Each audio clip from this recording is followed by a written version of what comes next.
things that we've done in the past has led us to where we are today.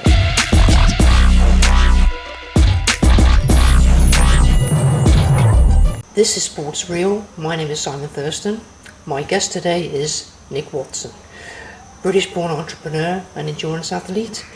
He studied art and design at Toulouse Art School in France, discovered his passion for triathlons when his grandma bought him his first triathlon bicycle. Nick then joined the British Royal Marines, qualified as a personal trainer, as a sports coach, a sports therapy practitioner, and an Ironman coach.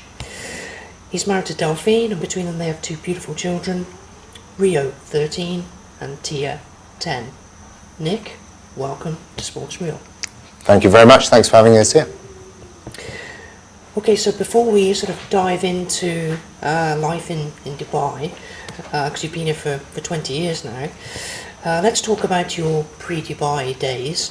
Okay. And the fact that you studied at L'École des Beaux-Arts in Toulouse. Obviously the perfect prerequisite to join the Marines. So just tell us a bit more about how you got into that and where that led to. Yeah, quite simple. I was probably about 16 at the time when my parents decided to move to France.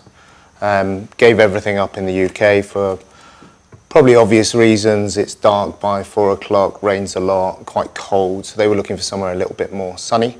Bought a hotel in central France. So that kind of led me into France. I was 16 at the time. And I was on that verge, do I stay back with further education in the UK or actually stay in France? Decided that France was the best bet, even for myself. The only problem is, didn't really speak French, so I had to throw myself in the deep end. Great. The language. Yeah, the great thing about art is you don't need to speak much. So there was history of art, which the professor used to allow me to write it in English for the first couple of years, but I had to learn French quite quickly. So that was a passion, and art was always a passion at school. Design was always, to be honest, was the end product. Always wanted to design cars. Right. That was the dream as a kid.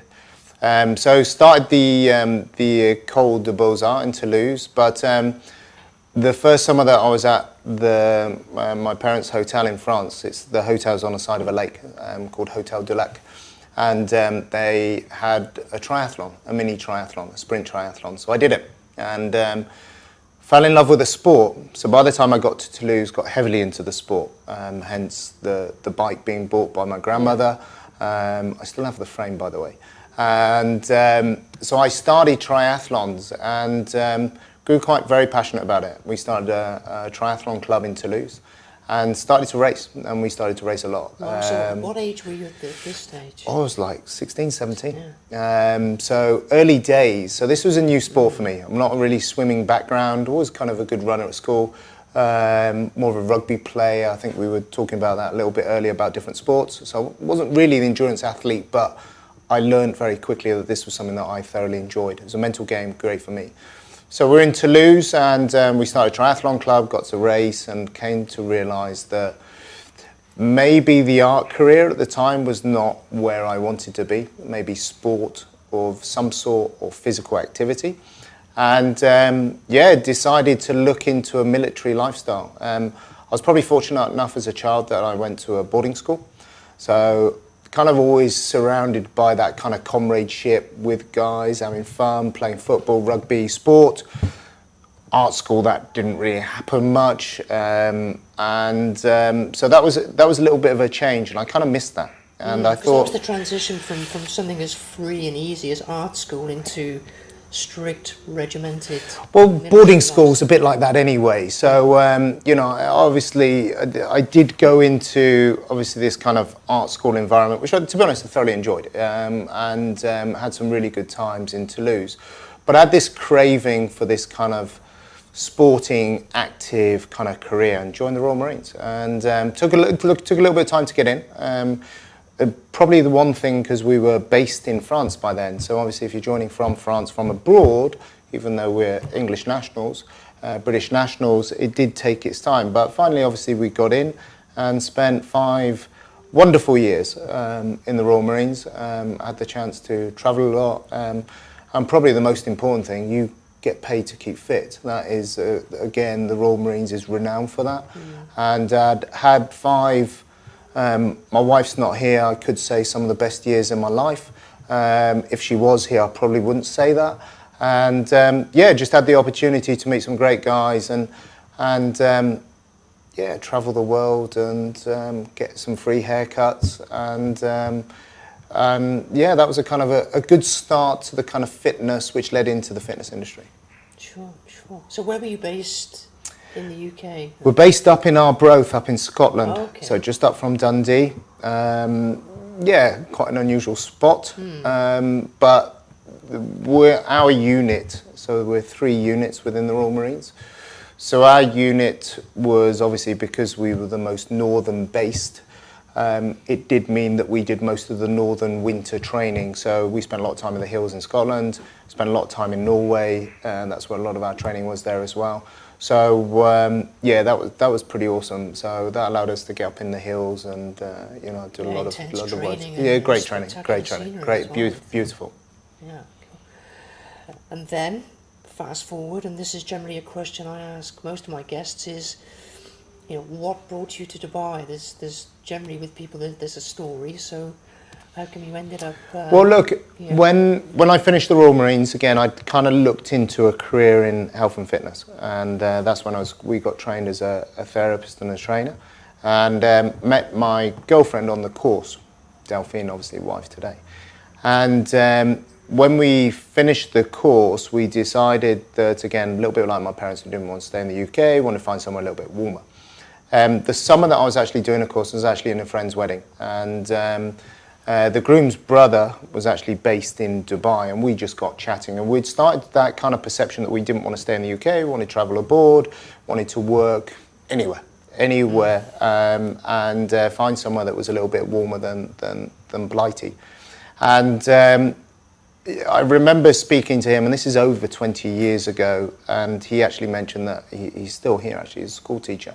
And he mentioned to me, he said, "Have you ever considered Dubai?" And I remember those days going, "Where the beep is Dubai?" Yeah, and we had no idea. No idea. You ask most people in Britain, No, they of probably course. wouldn't be able to tell you where it is. Honestly, so literally went home, opened a map. So, you know, we didn't have Google Maps in those days. And yeah, thought, look, that's kind of quite close to the equator, it's going to be warm. And that was the call. And we just kind of thought, look, we did our research, and Dubai was very much up and coming. And like anything in life, I think, rather than just sending a CV, and we did send some CVs out to Dubai, we thought, look, let's just get a one-way ticket, and that's as much money as I had. I left the Royal Marines with about £800, about 4,500 dirhams, and we said to my girlfriend at the time, let's just get a ticket to Dubai and let's explore. You know what I mean? Burn the bridges, 100%. And you know, do a nice CV, get a great presentation, get in front of people. And we came out here, and the fitness industry was in its infancy. Most of it was based in hotels. And we just went, wow, there's just so much opportunity. Personal training was just, you know, very much also in its infancy. Not many people were doing that. And that was our calling. We just thought this place has so much opportunity, and to be honest, still like today, fantastic. It was just a great place, and we fell in love with it. And we thought, look, there's an opportunity here, which led us into finding our first job. There's a climbing wall here in the Faroes, the Wafi Centre, and we set the climbing wall up. And there was a health club involved as well, so we ran that as well. And that was our introduction to Dubai, and we thought, look, this is the place that we want to be. And obviously, from there, fast forward to 2003. Yes. Delphine gives birth to beautiful boy Rio. Yes. So how did you adapt to fatherhood? Because I know from my own experience, it's a life changer. So how was it for you guys? Yeah, look, I think there are definitely challenges when you run your own business, and that's what we did by that stage. So by the time Rio came along, we'd set up our own first personal training centre here. And like anything in life, you know, that is 100% focus.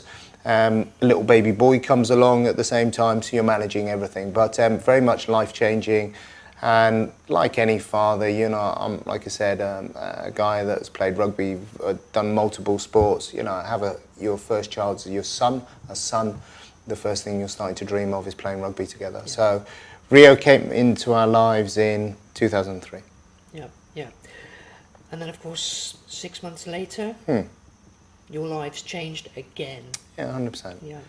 Well, look, very simply, we're actually here in the same house. And Rio at 6 months old, it was a Friday afternoon, always remember it. We had bathed Rio, and Rio was probably about this big. And we got Rio out of the bath after, obviously, his bath time, and Rio literally went completely floppy.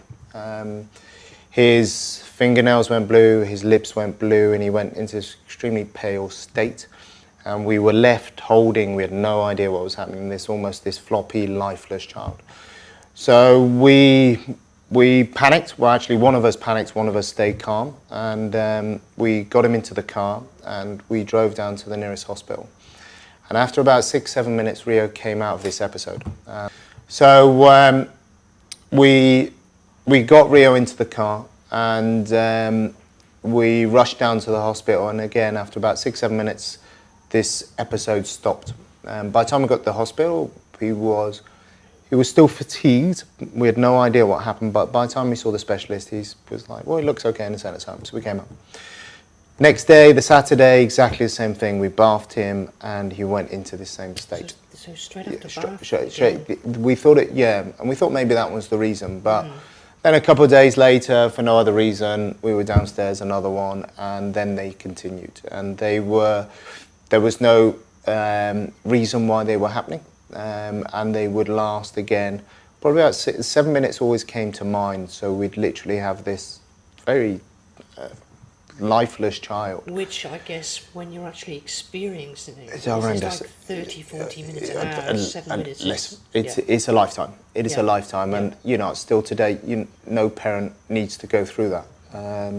Once, okay, shocked twice, and then when they're starting to happen regular, this was very concerning. So this started to lead us on a journey, obviously, on looking about Rio. And it started here, obviously. It led us back to the UK, it led us into Europe.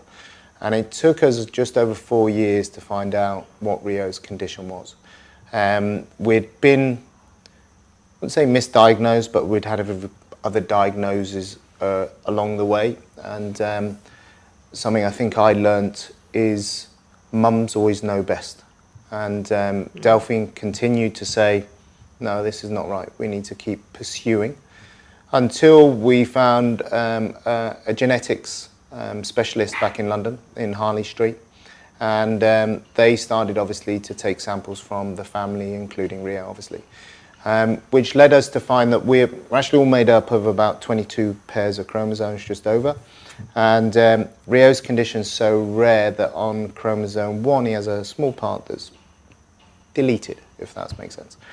So his condition is actually named after the part that's deleted. So it's called 1q44 deletion or de novo. So on chromosome 1, part Q44 is deleted, which leads to the seizures. The seizures are there. They very much changed over the years. He has severe learning disability, so he will probably never get the chance to go to a special, normal, mainstream school. He'll always need help or care. Things like sensory integration, so that will take him time. If you take him into a new environment, obviously it's home, he's happy here, but you'll take him into an environment where there's lights and people, and he'll take time to comprehend. He does something called stimming. So stimming allows him to, it's a comfort zone for him, but it allows him to absorb that environment. So there's been some challenges, but he's non-verbal, and but Rio learns everything about repetitions, so nursery rhymes and songs, and he's always happy to be on the way. They relate to him, so things like happy birthday, we'll get happy birthday 10 times a day, Incy Wincy Spidey will just burst into that one. But words are now starting to make sense. A couple of words are now joining into two, which three, four I think is the maximum we've got, especially when he wants something. He makes it clear what he wants, which is in a strange way is quite pleasant. You've got a little 4-year-old, and obviously watching her develop how language comes. So I know things are delayed, and Rio's like 13 now, but those little moments that 4 words become 5 is a joyous moment for us. Brilliant. It's just like fun. It's like wow. I mean, it's just wow. It's like a 20-25% increase when you break it down. So of course.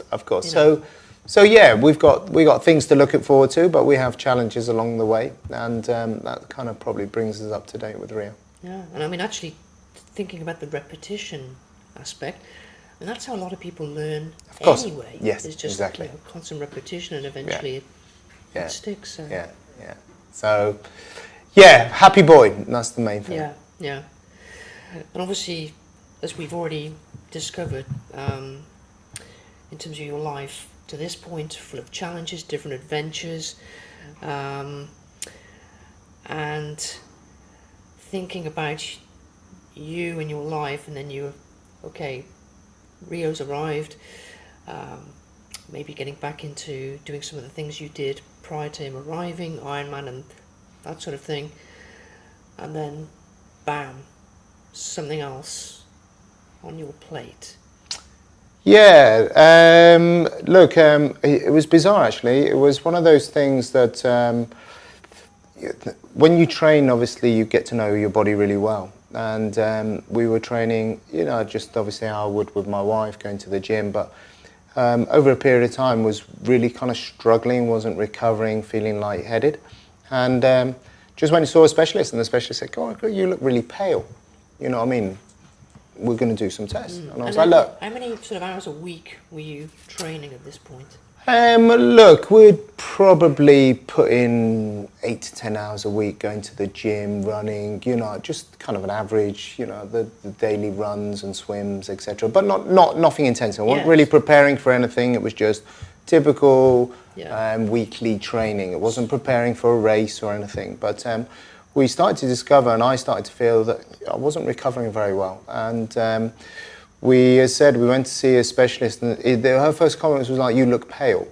And obviously we started a series of tests until, again, we discovered that we had probably about a 6 centimetre huge lump in my colon. And obviously they took tests on it and realised that if it stayed there, it would change for the worst. But it meant that something was, hence the deficiency, something was bleeding. I was bleeding from somewhere, and this was the cause. So yeah, we were lucky to find it. It could have gone on for a lot longer. And obviously we went in, removed it. And that was one of those wake-up calls when you wake up in hospital and you see your wife, and the first thing you tell her is you're going to do an Ironman, which I think she was quite shocked. And I was like, nope, I want to do something, not selfishly, I want to do something for me, I want to race. I want to go back to doing triathlon as a sport that I love and really focus on triathlon, and set myself a large goal. And an Ironman is a long way. It's 3.8 swim, 180k bike, and obviously a 42 marathon to finish. So that was a personal goal. We picked Barcelona, which was an October race, September, October, I think. And this all happened in the April. And so that was our kind of lead. I'm in hospital. I think I can get myself ready. I was in hospital. When's the next race? When's the big race? 6 months? Yeah, Barcelona, let's sign up. So I think I even signed up in hospital. I was like, I'm doing it. So a bit alarming for my wife. Now there's a real, already on this journey, I'm sure that people watching will sense there's an inner determination. Is this something that you've always had, or was this from the military experience you had? Where's this come from? I think I've always had it. You look at any of my family members, I think very much, and you mentioned it earlier, an entrepreneur. I think always kind of worked for myself. You actually asked earlier about going from art school to military life. To be honest, I'll make a comment. I remember my mum turning around to me before I joined up, and she was like, "You don't do very well with discipline, and you join the Royal Marines." And I was like, Yeah, you're right, but I will deal with it. But yeah, look, I think I'm one of these persons who likes to give myself my own challenges, and I think that's why I've so much in love triathlon, because it's a very personal goal. I've played team sports, but Yeah, this is I love, you. this is me. Yeah. If I have a bad day, it's my fault. Yeah. You know what I mean? I'm not reliant on anyone else. Don't want to blame anyone else. It's me. And I found that like sport and triathlon has been a great outlet for me. But also, I've always worked for myself most of my years. My family are they're small business owners as well. So I think, like anything in life, you know, you've got to make things happen, and it's up to you, that end goal. So if you run your own business, it's up to you to make it work, and if it doesn't, it's, you know, it's through your own reasoning. Yeah. So yeah, maybe it's inbred, maybe it's a part of the family genetics. The rest of the family are like that, and I've met the best partner in the world who's exactly the same.